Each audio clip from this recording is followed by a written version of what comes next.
चलें जी, आगे चलते हैं और आगे देखते हैं हम recognition criteria of the grants. कि जब हमें ये ग्रांट्स रिसीव हो जाएंगी, हमने इनको किस क्राइटेरिया के ऊपर रिकॉर्ड करना है, क्या क्राइटेरिया होगा जिसके तहत हम इन ग्रांट्स को अपनी बुक्स में लेके चलेंगे, हम इन ग्रांट्स को अपनी अकाउंट्स का पार्ट बनाएंगे, वो देखना है। देखें जी, वो कहता है गवर्नमेंट ग्रांट्स चाहे मॉनेटरी हैं चाहे नॉन मॉनेटरी ग्रांट है। गवर्नमेंट ग्रांट जो कैश में मिलेगी वो तो कैश बेसिस के ऊपर ही रिकॉर्ड हो जाएगी, लेकिन जो नॉन मॉनेटरी ग्रांट है वो क्या होगी, वो उसकी फेयर वैल्यू के ऊपर हम रिकॉर्ड कर रहे होंगे। अब सवाल ये है कि हम इसको कब रिकॉर्ड करेंगे। रिमेंबर, जब हमारी दो कंडीशंस जो हैं फुलफ़िल हो जाएं। जब तक ये दो कंडीशन फुलफ़िल नहीं होंगी, हम कभी भी ग्रांट को ग्रांट नहीं मानेंगे। हम कभी भी ग्रांट जो है वो नहीं मानेंगे। वो दो कंडीशंस क्या हैं? सबसे पहले कि जब भी गवर्नमेंट आपको ग्रांट्स वगैरह दे रही है, वो उन ग्रांट्स के साथ कुछ कंडीशंस जो हैं वो लगाएगी, वो कंडीशंस जो है वो अप्लाई करेगी। तो हमने सबसे पहले क्या करनी है, उन तमाम कंडीशन की कंप्लाइंसेस करनी है। वो तमाम कंडीशंस जो हैं वो क्या होनी चाहिए, फुलफ़िल होनी चाहिए। फॉर एग्ज़ाम्पल, गवर्नमेंट कहती है कि जी मैं आपको ग्रांट दूंगी, आपने फैक्ट्री को वादर में लगानी है, या बिल्डिंग कितनी मंजिला बनानी है, या यहाँ के एम्प्लॉयज़ हायर करने हैं। वो जो उसने कंडीशन लगाई हुई हैं, आप क्या करेंगे, आप उन कंडीशंस को फुलफ़िल करेंगे। क्या करेंगे, आप उन कंडीशंस को फुलफ़िल करेंगे, आप उन कंडीशंस को पूरा करेंगे। नंबर वन क्या करेंगे, पूरा करेंगे। नंबर वन तो ये है। सेकंड कंडीशन क्या है कि आपको ग्रांट रिसीव भी हो गई है, पैसा मिल भी गया है, आपने अमाउंट जो है वो रिसीव कर ली है। अगर ये दोनों रिसीव हो जाएं, फिर हम ग्रांट को क्या करते हैं, रिकॉर्ड कर रहे होते हैं। समटाइम्स ये होता है, गवर्नमेंट जो है पहले पैसे दे देती है, और जो गवर्नमेंट ने कंडीशंस लगाई होती हैं वो हम बाद में फुलफ़िल कर रहे होते हैं। तो अगर पैसे पहले मिल गए हैं, फ्यूचर में मिल गए हैं, कंडीशंस बाद में फुलफ़िल होंगी, अभी भी ग्रांट को रिकॉर्ड करने का क्राइटेरिया जो है वो फुलफ़िल नहीं हुआ, अभी भी ग्रांट को रिकॉर्ड करने का क्राइटेरिया फुलफ़िल नहीं हुआ। तो अगर हमें पैसे मिल गए हैं, कंडीशंस फ्यूचर में हमने जाके फुलफ़िल करनी है, तो ये हमारी क्या ट्रीट हो रही होंगी, ये हमारी लाइबिलिटी ट्रीट हो रही होंगी, जिसे हम डेफर्ड ग्रांट कहते हैं। तो ग्रांट को हम उस वक्त रिकॉर्ड करते हैं जब दोनों कंडीशन फुलफ़िल हों। क्या, एक तो अमाउंट मिल गई है, दूसरा उसके साथ जितनी हमने कंडीशन अटैच की थी वो सारी हमने कंप्लीट कर दी हैं। अगर ये दोनों हम कंप्लीट फुलफ़िल कर देंगे कंडीशंस क्राइटेरिया, फिर ही हम क्या करेंगे, गवर्नमेंट ग्रांट को रिकॉर्ड कर रहे होंगे। Is that clear?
जी जनाब, ये क्लियर है।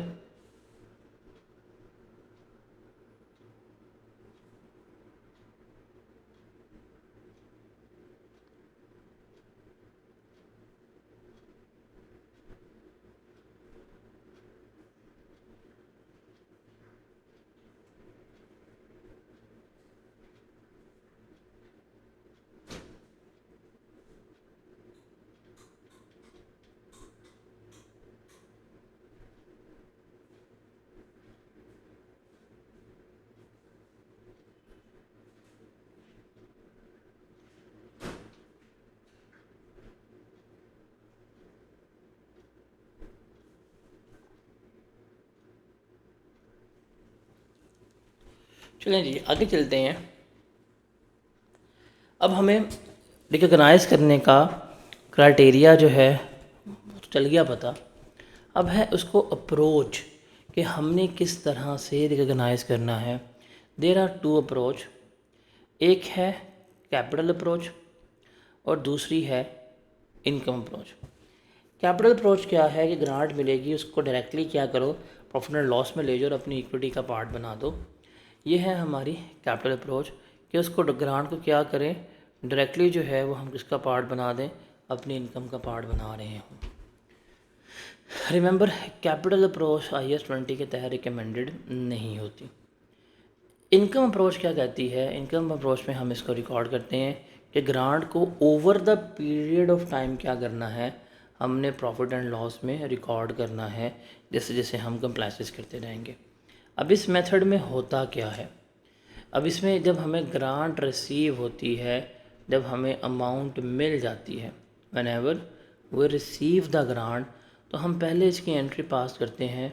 अगर हमें मॉनेटरी ग्रांट मिली है बैंक में या कैश में, तो बैंक हमारा क्या होता है, डेबिट हुआ होता है। और हम क्योंकि अभी हमने कंडीशंस फ्यूचर में फुलफ़िल करनी होती है, तो इसको हम डेफर्ड ग्रांट के तौर के ऊपर रिकॉर्ड करते हैं। और डेफर्ड ग्रांट का मतलब क्या है, ये मेरी क्या होती है, ये मेरी लाइबिलिटी होती है।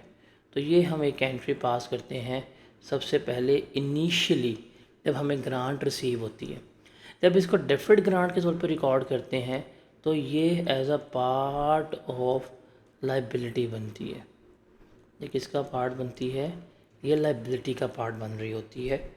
फिर जैसे जैसे फ्यूचर में जो जो कंडीशंस हमारी अटैच हैं, जब वो हम फ्यूचर में कंडीशंस हमारी फुलफ़िल हो जाती हैं तो हम इसको इनकम का पार्ट बनाते हैं। अब फ्यूचर में जब ईयर एंड आएगा, हमने जो कंडीशंस अटैच थी वो फुलफ़िल की, तो ये डेफर्ड ग्रांट जो है, जो लाइबिलिटी है, वो हमारी डेबिट हो जाएगी और प्रॉफिट एंड लॉस अकाउंट जो है वो मेरा क्या होगा, क्रेडिट होगा। तो over the period of time ये क्या हो रही होती है, प्रॉफिट एंड लॉस अकाउंट का पार्ट बन रही होती है। तो इसे कहते हैं हम इनकम अप्रोच। IAS 20 के तहत हम इस अप्रोच से अपनी ग्रांट जो है वो रिकॉर्ड कर रहे होते हैं। Is that clear?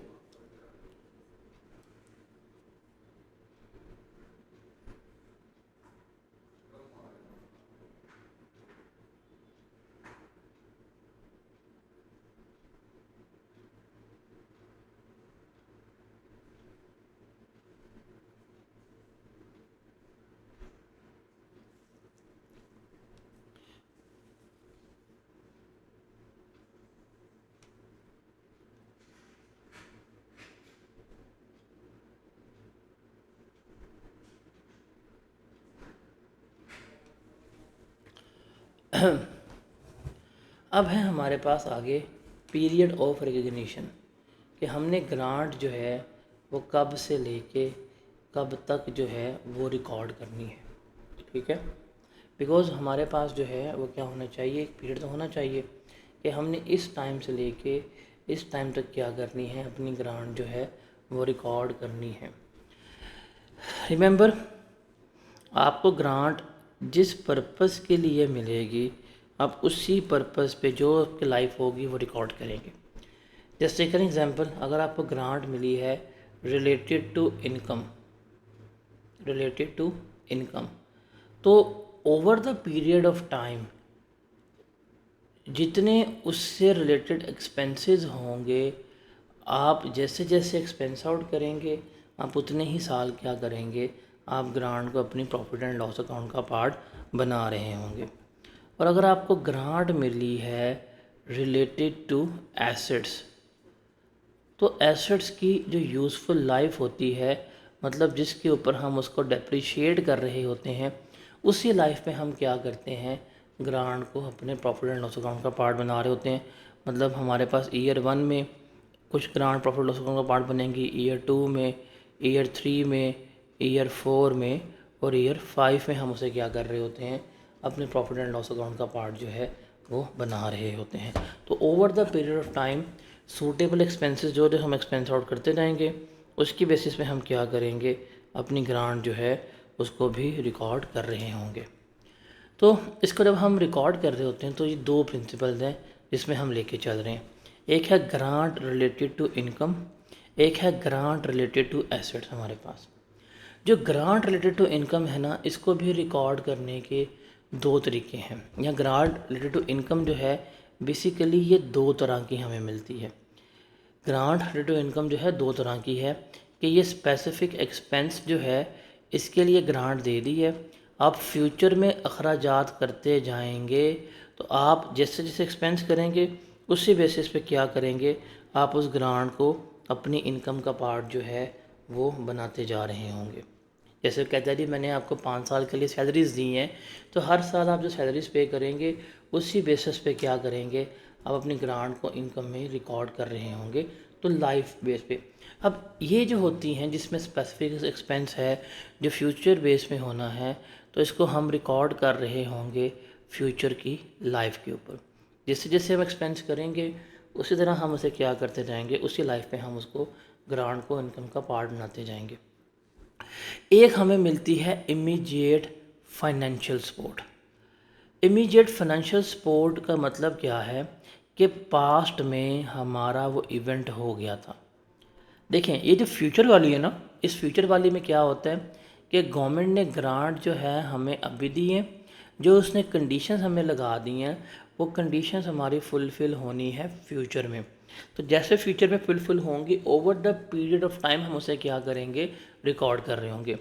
लेकिन एक होती है इमीडिएट फाइनेंशियल सपोर्ट, उसमें क्या होता है कि पास्ट में इवेंट इनकर हो गया, पास्ट में इवेंट इनकर हो गया हुआ है, अब हमें सपोर्ट मिल रही है। रिमेंबर जब पास्ट में इवेंट इनकर हो गया हो, अब हमें सपोर्ट मिल रही हो, तो that will be directly recorded as a part of profit and loss account, because माजी में वो हो गया हुआ है।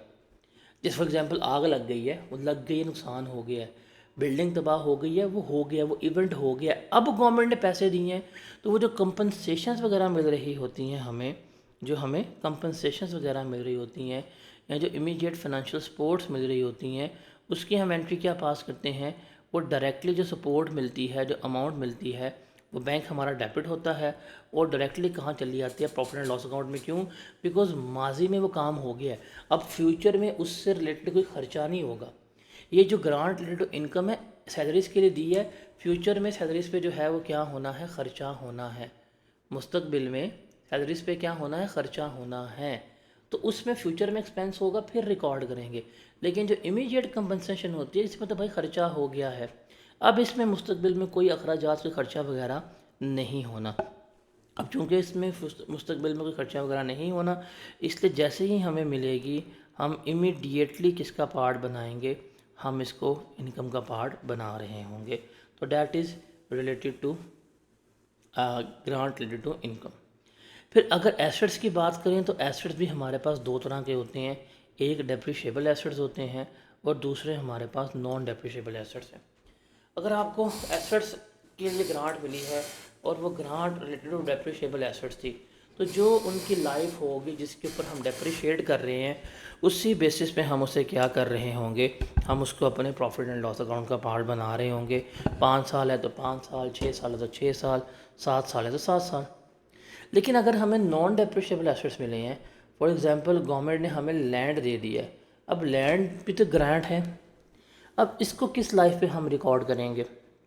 रिमेंबर अगर यहाँ पे हो जिसकी लाइफ अनसर्टेन है, तो अगर गवर्नमेंट हमें लैंड देती है, हम लैंड पे बिल्डिंग तो बनाएंगे, वो जो बिल्डिंग की लैंड बनाएंगे, जो लैंड पे बिल्डिंग बनाएंगे, जो बिल्डिंग की लाइफ होगी, हम उसी लाइफ पे क्या करेंगे, इस डेप्रिसिएशन को रिकॉर्ड कर रहे होंगे। तो जो नॉन डेप्रिशिएबल एसेट्स होते हैं उसके लिए क्या है कि अगर गवर्नमेंट ने लैंड दिया है, उस लैंड के ऊपर जो हमने कंस्ट्रक्शन वगैरह चार्ज की होती है, वो जो उस कंस्ट्रक्शन की बिल्डिंग की लाइफ होती है, उस लाइफ की बेसिस पे हम इसे क्या करेंगे, रिकॉर्ड करेंगे। और जो डेप्रिशिएबल एसेट्स होते हैं उसको जिस लाइफ पे डेप्रिशिएट कर रहे होंगे उसके मुताबिक हम इसे क्या कर रहे होंगे, हम ग्रांट को अपनी प्रॉफिट एंड लॉस अकाउंट का पार्ट बना रहे होंगे। Is that clear? ये प्रिंसिपल क्या है हमारा बेसिकली।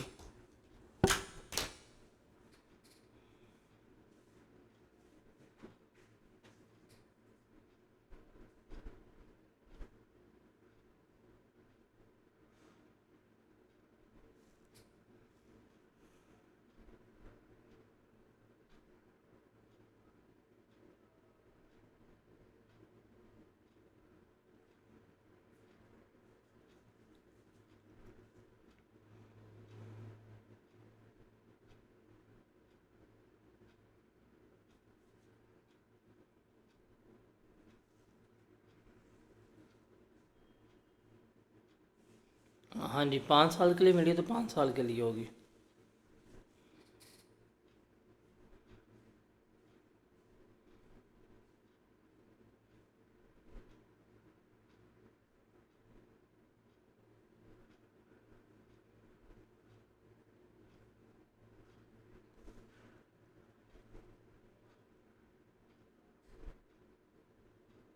जो लैंड मिलेगा डैट इज़ अ ग्रांट, उससे जो रेंट आ रहा है वो इन्वेस्टमेंट प्रॉपर्टी का पार्ट बनेगा।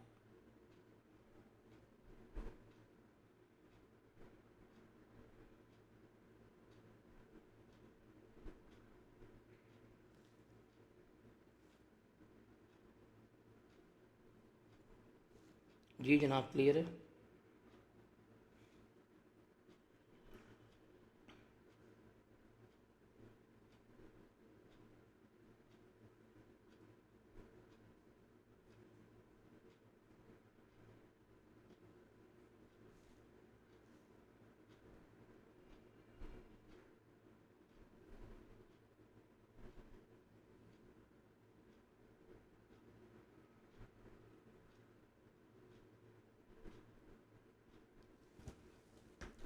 अब आगे चलते हैं।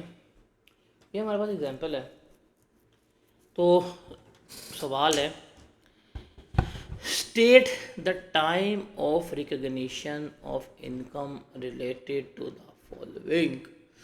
The grant was receive for maintaining good working condition in the past.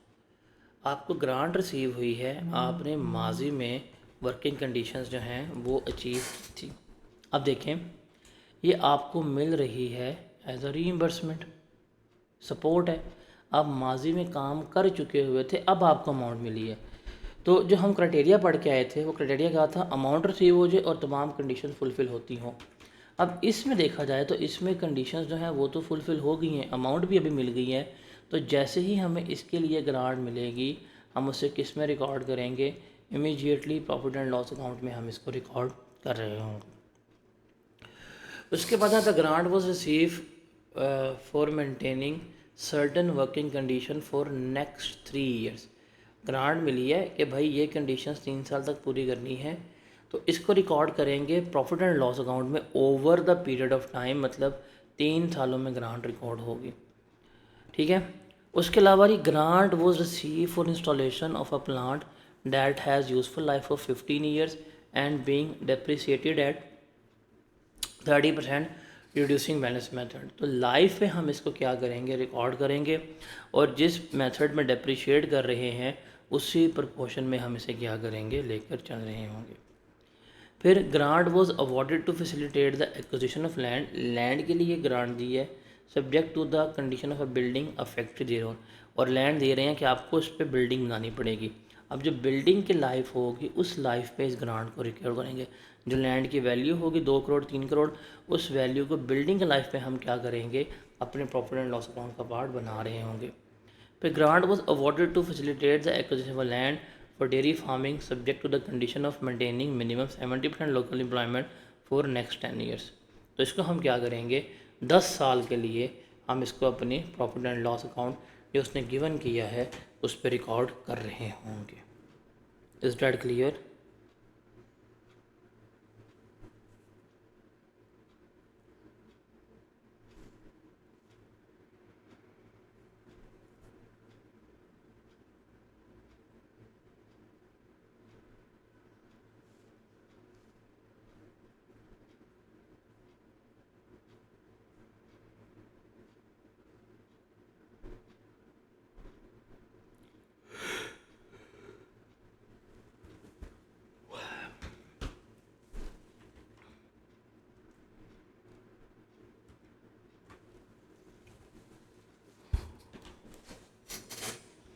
जी जनाब, ये चारों पॉइंट क्लियर है, 5 पॉइंट।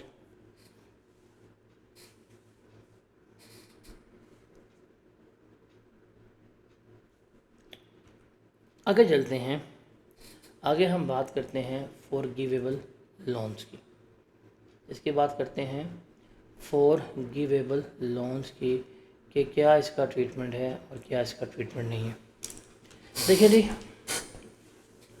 फॉरगिवेबल लोन्स क्या मतलब है कि आपने आज गवर्नमेंट से जाके लोन लिया है और गवर्नमेंट ने आपके ऊपर जो है वो कुछ कंडीशंस लगा दी हैं और गवर्नमेंट ने कहा है कि अगर तुम इन कंडीशंस को फुलफ़िल कर दोगे, ये जो तुमने लोन लिया है, हम इस लोन को क्या कर देंगे, हम इस लोन को माफ़ कर देंगे।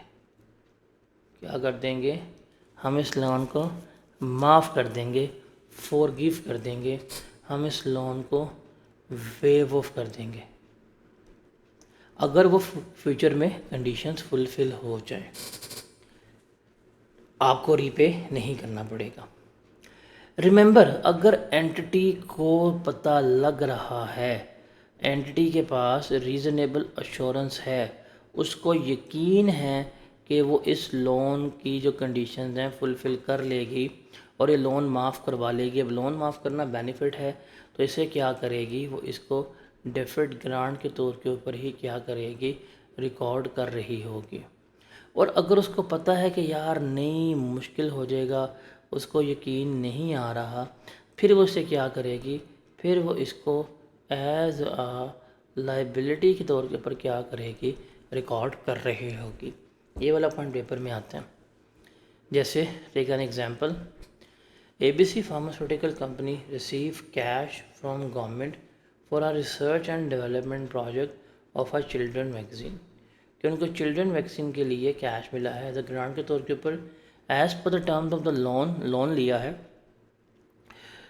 Receive from the government shall be waive, उन्होंने कहा हम लोन माफ़ कर देंगे if entity is develop the vaccine within 3 years, अगर वो 3 साल में वैक्सीन डेवलप कर ले और उसको फ्री ऑफ कॉस्ट 5 साल के लिए बेच देती है, तो जितना भी गवर्नमेंट ने लोन दिया है वो लोन क्या कर दिया जाएगा, वेव ऑफ कर दिया जाएगा। अब इसमें 2 कंडीशंस हैं। अगर ये कंडीशंस पहले सिनेरियो 1 है, ये कंडीशंस फुलफ़िल हो जाती हैं कि 3 साल में जो है वो वैक्सीन डेवलप हो जाती है और आप 5 साल तो उसको फ्री में बेचते हैं, आपको पता हम कर लेंगे, अगर रीज़नेबल एश्योरेंस है तो इस लोन को आप क्या ट्रीट करेंगे, आप इसको ग्रांट जो है वो ट्रीट कर रहे होंगे, ठीक है। और अगर आपको लग रहा है पता नहीं यार मुश्किल हो जानी है, 3 साल में डेवलप तो हो सकती है बट बिक नहीं सकती, या कोई भी आपको हल्का फुल्का भी है कि यार आपकी एक्सपेक्टेशन मीट नहीं कर पाएंगी, फिर आप इस लोन को क्या ट्रीट करेंगे, आप इस लोन को लोन ही ट्रीट करेंगे और ये आपकी लाइबिलिटी का पार्ट ही ट्रीट हो रहा होगा। Is that clear?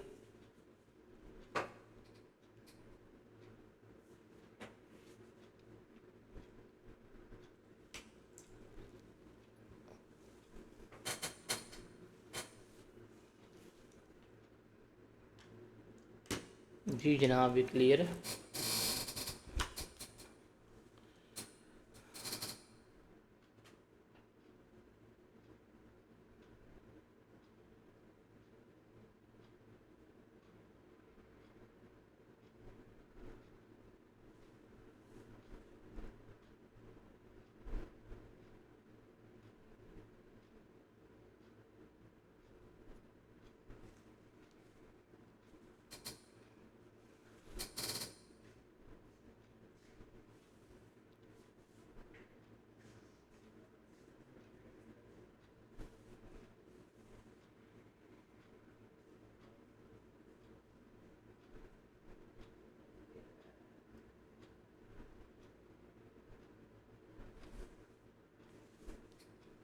जी जनाब, ये क्लियर है।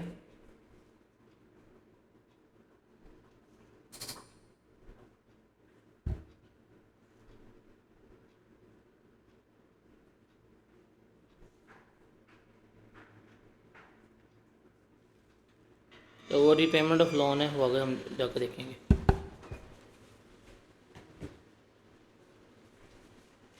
उसके बाद है कि अगर आपको मार्केट से कम इंटरेस्ट के ऊपर लोन दिया जाए, अगर आपको मार्केट से कम इंटरेस्ट लोन के ऊपर लोन दिया जाए, तो ये जो इंटरेस्ट रेट का बेनिफिट होता है इसको भी हम क्या कहते हैं, ग्रांट ही कंसीडर कर रहे होते हैं। मतलब मार्केट में इंटरेस्ट रेट जो है वो 10% है और आपको 6% के ऊपर दिया गया है, तो ये जो 4% की आपको रियायत दी जाती है, डैट इज़ अ बेनिफिट, और ये जो बेनिफिट होगा that will be considered as a government grant, ठीक है। ये जो लोन बेनिफिट मिलेगा आपको इंटरेस्ट की सेविंग में, इसे हम क्या कंसीडर कर रहे होंगे, गवर्नमेंट ग्रांट कंसीडर कर रहे होंगे। आपने जो लोन लिया उस पर जो इंटरेस्ट पे कर रहे हैं, मार्केट में इंटरेस्ट 10% था। फॉर एग्जांपल आपने लोन लिया है 1 लाख रुपए का, जस्ट टेक एन एग्जांपल, उस पर इंटरेस्ट रेट था 10%। गवर्नमेंट कहती है जी आप 4% पे हमें वापस कर दें। अब आपने 4,000 जो है वो क्या करना है, वापस करना है। अगर गवर्नमेंट ना देती तो 10,000 वापस करना पड़ना था। कितना बेनिफिट हुआ है, 6,000 का। जो 6,000 का इंटरेस्ट का बेनिफिट हुआ है, ये आपकी क्या कंसीडर होगी, ये आपकी गवर्नमेंट ग्रांट कंसीडर हो रही होगी। और जब आप इसकी एंट्री पास करेंगे तो कैश आप डेबिट करेंगे 1 लाख रुपए से, ठीक है। और लोन आपका कंसीडर होगा 94,000 का। और जो ये इंटरेस्ट सेविंग है ये क्या होगी, आपकी गवर्नमेंट ग्रांट कंसीडर होगी 6,000 रुपये की। क्योंकि ये हमने इंटरेस्ट फ्यूचर में पे करना होता है, तो हम इसको डिस्काउंट ऑफ करके इसकी प्रेजेंट वैल्यू निकाल के हम इसको अकाउंट फॉर कर रहे होते हैं। ये थोड़ा सिलेबस से ना आपके ऊपर हो जाता है, बिकॉज यहाँ पे कंसेप्ट आता है इंटरेस्ट की वाइंडिंग का और अनवाइंडिंग का, जो IFRS 9 से रिलेट कर रहा है। और IFRS 9 जो है वो आपके FAR 2 का पार्ट जो है वो बन रहा होता है। उसके बाद है जी हमारे पास आखिरी चीज़ कि हमने इसको प्रेजेंट कैसे करना है, या हमारा डिस्क्लोजर जो है वो कैसे होगा, वो हमें देखना है। ये क्राइटेरिया जो है वो तो बड़ा आसान है, प्रॉब्लम आती है कि जब हमने इसको प्रेजेंट करना होता है वो कैसे। तो पहले हम बात करते हैं ग्रांट रिलेटेड टू इनकम को। इसको प्रेजेंट करने के 2 मेथड हैं, या तो हम इसको अदर इनकम का पार्ट बनाएं, या हम इसको एक्सपेंसेस में से डिडक्ट करके जो हमारे नेट एक्सपेंस हैं वो शो कर रहे हो। जब हम इसको अदर इनकम का पार्ट बनाएंगे तो 2 एंट्रीज पास होंगी हमारी। जब हमें ग्रांट मिलेगी कैश डेबिट, डेफर्ड ग्रांट जो है वो मेरी क्या होगी, क्रेडिट। डेफर्ड ग्रांट का मतलब है उसको हम क्या बनाएंगे, लाइबिलिटी का पार्ट बनाएंगे। और जब ईयर एंड आएगा हमने जो कंप्लाइंसेस वगैरह की होंगी उसकी बेसिस के ऊपर हमारे डेफर्ड ग्रांट डेबिट होगी और हमारा प्रॉफिट एंड लॉस अकाउंट का पार्ट बन रहा होगा। 2 एंट्री पास होती हैं। सेकंड इसका जो प्रेजेंट करने का तरीका है कि जब ग्रांट रिसीव हो, कैश डेबिट, डेफर्ड ग्रांट जो है वो क्रेडिट होगी, लाइबिलिटी का पार्ट बन गई। और जब ईयर एंड होगा तो हम उसको अदर इनकम का पार्ट नहीं बनाएंगे, बल्कि हम क्या कर देंगे, एक्सपेंसेस में से नेट ऑफ कर रहे होंगे। तो ये 2 प्रेजेंट करने के तरीके होते हैं। या तो ग्रांट को आप अदर इनकम का पार्ट बना लें, या ग्रांट को आप क्या कर लें, अपने एक्सपेंसेस में से है नेट ऑफ कर लें। दोनों तरीक़ों में देखा जाए तो आपकी जो ग्रांट की रिसीव होने की एंट्री है वो सेम है। जो आप ग्रांट रिसीव कर रहे हैं उसकी एंट्री सेम है। हाँ, जो डिफरेंट कहाँ पे आ रहा है, जब आप उसको प्रॉफिट एंड लॉस अकाउंट का पार्ट बना रहे हो, यहाँ पे अदर इनकम का पार्ट बन रहा है और यहाँ से हम इसे एक्सपेंसेस में से लेस करवा रहे हैं। जैसा ये सवाल है इसको देखते हैं, इसकी एंट्रीज देखते हैं। कहते हैं जी प्रिपेयर फाइनेंशियल स्टेटमेंट एक्सट्रैक्ट। आपने फाइनेंशियल स्टेटमेंट के एक्सट्रैक्ट्स बनाने हैं under both method of presentation. दोनों मेथड ऑफ प्रेजेंटेशन के तहत 31 दिसंबर 2000 जो भी है। कहता है 31 दिसंबर 2020 को JKL limited receive grant of ₹50,000। JKL को ग्रांट कितनी मिली थी, 50,000 रुपये की, toward the cost of young apprentices. Young apprentices को ट्रेन करना है। पहली बात है हमें डिटर्मिन करना पड़ेगा ग्रांट है कौन सी। तो it is considered to be a grant related to income. ये हमारी क्या है, ये मेरी ग्रांट रिलेटेड टू इनकम है। The training program is expected to last for 2 years. और ये जो प्रोग्राम है वो कितने साल चलेगा, 2 साल चलेगा। Actual cost of training was ₹2 lakh. और जो ट्रेनिंग के ऊपर एक्चुअल हमारा ख़र्चा आया है वो कितना आया है, 2 लाख। 70% ट्रेनिंग जो है 2021 में हुई है हमारी, 30% ट्रेनिंग जो है वो हमारी 2022 में हुई है। हमने इसके एक्सट्रैक्ट्स जो है वो बनाने हैं, उसके मुताबिक हमने इसको लेकर चलना है। तो एक्सट्रैक्ट से पहले ना ज़रा हम इसकी जर्नल एंट्री जो है वो क्या करते हैं, पास करते हैं। तो जो मेथड 1 था हमारा, मेथड 1 में हम इसको देख रहे थे कि हम किसका पार्ट बनाएंगे, जो हमारी अदर इनकम है हम इसको अपनी अदर इनकम का पार्ट बना रहे होंगे। अब इसमें एंट्री नंबर 1 हमें ग्रांट कब मिली है, 31 दिसंबर 2020 को। तो जब हमें ग्रांट रिसीव हुई होगी 31 दिसंबर 2020 को, जब ग्रांट मिली, तो हम एंट्री क्या पास करेंगे, हमारा बैंक अकाउंट जो है वो डेबिट हो जाएगा और हमारा डेफर्ड ग्रांट जो है वो क्या हो जाएगी, क्रेडिट हो जाएगी। बिकॉज हमें ये मिली है फ्यूचर में कि जो हमने ट्रेनिंग प्रोवाइड करनी है, अभी तो वो कॉस्ट इनकर हुई नहीं, जब वो कॉस्ट इनकर होगी हम इसको रिकॉर्ड कर लेंगे। तो बैंक मेरा डेबिट हो जाएगा 50,000 से और डेफर्ड ग्रांट जो है वो मेरी क्रेडिट हो जाएगी 50,000 से। ईयर एंड के एंट्री हम ये जो है पास कर रहे होंगे, ठीक है। फिर मेरे पास टाइम आ जाएगा जी अगला साल का 31 दिसंबर 2021। उसने कहा कि हमने कॉस्ट इनकर करनी है, 70% कॉस्ट इनकर हुई है 2021 में। तो 2 लाख का 70% जो है वो हमारे पास कितना होगा, 2 लाख का 70% हमारे पास आ जाएगा 1,40,000। तो 1,40,000 से जो हमारी कॉस्ट है वो इनकर हुई है, 1,40,000 से हम वो कॉस्ट डेबिट करेंगे और पेमेंट हो गई है। बैंक जो है वो मेरा क्या होगा, 1,40,000 से क्रेडिट हो रहा होगा। हम ये वाली एंट्री जो है वो भी क्या करेंगे, इधर पास कर रहे होंगे जो इसने हमें यहाँ पर गिवन की है। डन हो गया। अब कितने परसेंट कॉस्ट इनकर हुई है, 70%। तो जिस परसेंट में कॉस्ट इनकर हुई होगी हम उसी रेशो में क्या करेंगे, अपनी ग्रांट को भी किसका पार्ट बनाएंगे, इनकम का। तो जब हमने कॉस्ट रिकॉर्ड कर ली, अब उसी वे में हमने क्या करना है, ग्रांट को भी इनकम का पार्ट बनाना है। डेफर्ड ग्रांट कितनी थी, 50,000। तो 50,000 का हम कितना लेंगे, 70%। मेरे पास क्या जवाब आएगा, मेरे पास जवाब आएगा 35,000। तो देखें यहाँ पे डेफर्ड ग्रांट क्रेडिट हुई थी, हमने अपनी इसको लाइबिलिटी रिकॉर्ड किया था, यहाँ पे एक्सपेंस हुआ, जितना एक्सपेंस हुआ उसके बेसिस पे हमने इसको डेबिट कर दिया, लाइबिलिटी कम हो गई और इतनी ही मेरा किसका पार्ट बन जाएगी, प्रॉफिट एंड लॉस अकाउंट का पार्ट जो है बन रही होगी। तो over the period of time हम इसे क्या कर रहे होते हैं, हम इसको रिकॉर्ड कर रहे होते हैं। अगर मैं इसके टी अकाउंट की बात करूं तो जिसका टी अकाउंट बना होगा डैट इज़ बेसिकली यहाँ पर डेफर्ड ग्रांट आया होगा। 2020 में तो कोई बैलेंस ब्रॉड डाउन है ही नहीं था, तो यहाँ ब्रीड डाउन ख़त्म हो जाएगा। आपको ग्रांट मिली थी बैंक की तरफ से 50,000 रुपये की, वो हम यहाँ पर लिख लेंगे। आपके पास यहाँ पे आ जाएगा आपका क्लोजिंग बैलेंस, वो कितना बनेगा, 50,000 बनेगा। यहाँ पे फिर हमारे पास आ जाएगा ओपनिंग बैलेंस अगले साल का 2021 का 50,000 था। अब 2021 में हमने कितनी अमाउंट रियलाइज़ की है, प्रॉफिट एंड लॉस अकाउंट का जो पार्ट बनी है दैट इज़ 35,000, वो हमारा प्रॉफिट एंड लॉस अकाउंट का पार्ट बना। आपको यहाँ पर नज़र आ रहा है कि डेफर्ड ग्रांट क्या हो गई है, हमारी डेबिट हो गई है और क्लोजिंग बैलेंस हमारे पास कितना रह गया इस साल के एंड पे, 15,000। और यही जो है हमारा क्या बनेगा, अगले साल का ओपनिंग बैलेंस बन रहा होगा और वो कितना होगा, 15,000 होगा। अब जब अगला साल आएगा हमारे पास 31 दिसंबर 2022, ट्रेनिंग कॉस्ट दोबारा इनकर हुई है, रिमेनिंग 30%। तो वही एंट्री हुई, कॉस्ट हमारी डेबिट हो गई 60,000 से और प्रॉफिट बैंक से मैंने पेमेंट की है तो बैंक मेरा क्रेडिट हो रहा होगा 60,000 से।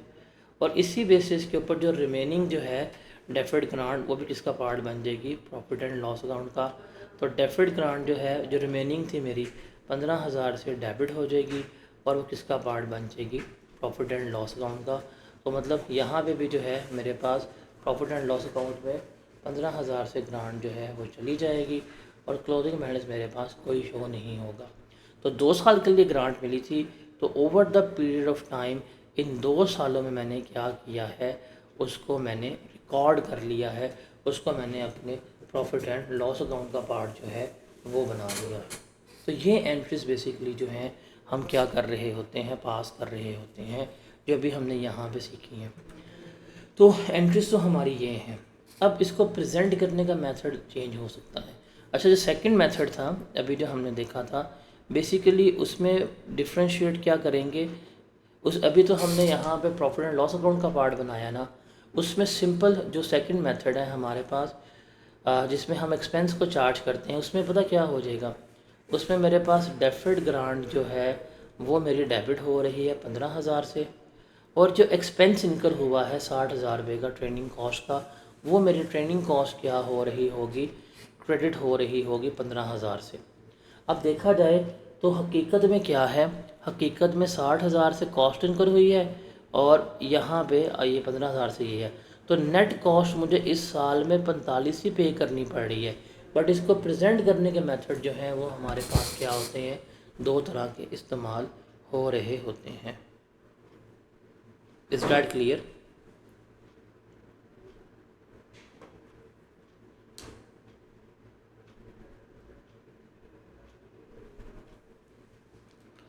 और अगर आपने इसको प्रेजेंट करना हो तो आप देख सकते हैं प्रेजेंटेशन मेथड में पहला है कि आप इसको अगर अदर इनकम का पार्ट बनाएं, आप इसको अगर अदर इनकम का पार्ट बनाएं तो अगर बैलेंस शीट की बात करें तो जब आपको ग्रांट मिली थी 2020 में, देखिए 2020 में ग्रांट मिली, स्क्रीन के ऊपर फोकस कीजिएगा, यहाँ पे आपने ना करंट पोर्शन और नॉन करंट पोर्शन डिफरेंशिएट करना होता है। जब 2020 में हमें ग्रांट मिली थी, मुझे पता था कि भाई इस 50,000 में से 35,000 अगले साल रियलाइज़ होना है और 15,000 उससे अगले साल रियलाइज़ होना है। तो ये 15,000 जो है that will be a non current liability और 35,000 जो है वो मेरी कंसिडर हुई करंट लाइबिलिटी।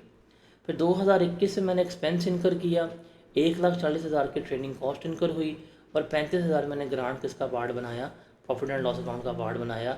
जैसे यहाँ पे 35,000 जो है प्रॉफिट एंड लॉस अकाउंट का पार्ट बनाया, तो ये हमने यहाँ पे लिख दिया। अब 1,40 कॉस्ट थी, 35 हमारा एक्सपेंस था, तो नेट हमारे पास 1,5 ही यहाँ पे आया। 2021 के एंड पे मेरे पास सिर्फ और सिर्फ क्या रह गई थी, 15,000 रुपये की लाइबिलिटी रह गई जो अगले साल रिकॉर्ड होनी है। ये 2021 अकाउंट का एंड बनाया था, सिर्फ कितना बैलेंस रह गया 15,000 और अगले साल ये हमारा रियलाइज़ हो जाना है, वो हमने क्या कर लिया यहाँ पर रिकॉर्ड कर लिया। तो इस तरह से हम इसे क्या कर रहे होते हैं, शो कर रहे होते हैं। और 2022 में ये भी ख़त्म हो गया और सारा का सारा किसका पार्ट बन गया, प्रॉफिट एंड लॉस अकाउंट का पार्ट बन गया। जब अदर इनकम में लेके चलते हैं तो इस तरह हम अदर इनकम शो कर रहे होते हैं। और जब हम इसको एक्सपेंस की कॉस्ट में से लेस करवाते हैं तो अदर इनकम शो नहीं करते, बल्कि नेट एक्सपेंस जो है वो शो करते हैं। कॉस्ट में से जो ग्रांट इनकम रिकॉर्ड की है वो लेस करवा के नेट अमाउंट जो है वो हमने क्या करनी होती है, शो करनी होती है। तो इसको प्रेजेंट करने के ये दो मेथड हैं जिसके तहत हम क्या कर रहे होते हैं, लेकर चल रहे होते हैं।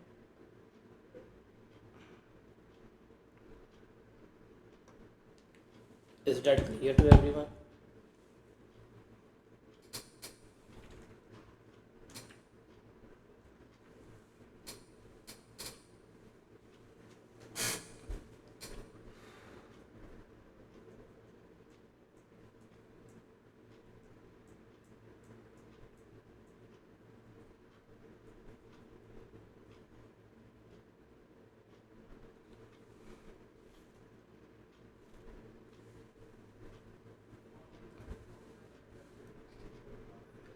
चलिए ठीक है, हम इसको यहाँ पे रखते हैं। हमारे पास सिर्फ अब ग्रांट रिलेटिव एसेट रह गया और रीपेमेंट रह गया। तो कल के लेक्चर में फिर हम इसको वाइंड अप कर देंगे। हमारा कल IAS 20 जो है वो ख़त्म हो जाएगा। इसमें कभी तक किसी को मुश्किल नहीं लगी, फिर इसके आपके साथ पास्ट पेपर्स करवाऊँगा और आपको ऐसा चीज़ें जो हैं मुश्किल नहीं लगेंगी। इसमें कोई चीज़ किसी को एज इट इज़ मुश्किल नहीं लगी अभी तक, क्योंकि अगर अभी मैं कर तो लूँ ग्रांट रिलेटिव एसेट्स, फिर सिर्फ कल हमारे पास रीपेमेंट जो है वो रह जाएगी और फिर जल्दी ख़त्म हो जाएगी वो। तो कल हम इसको रीपेमेंट्स के साथ क्या करेंगे, वाइंड अप कर रहे होंगे। ओके।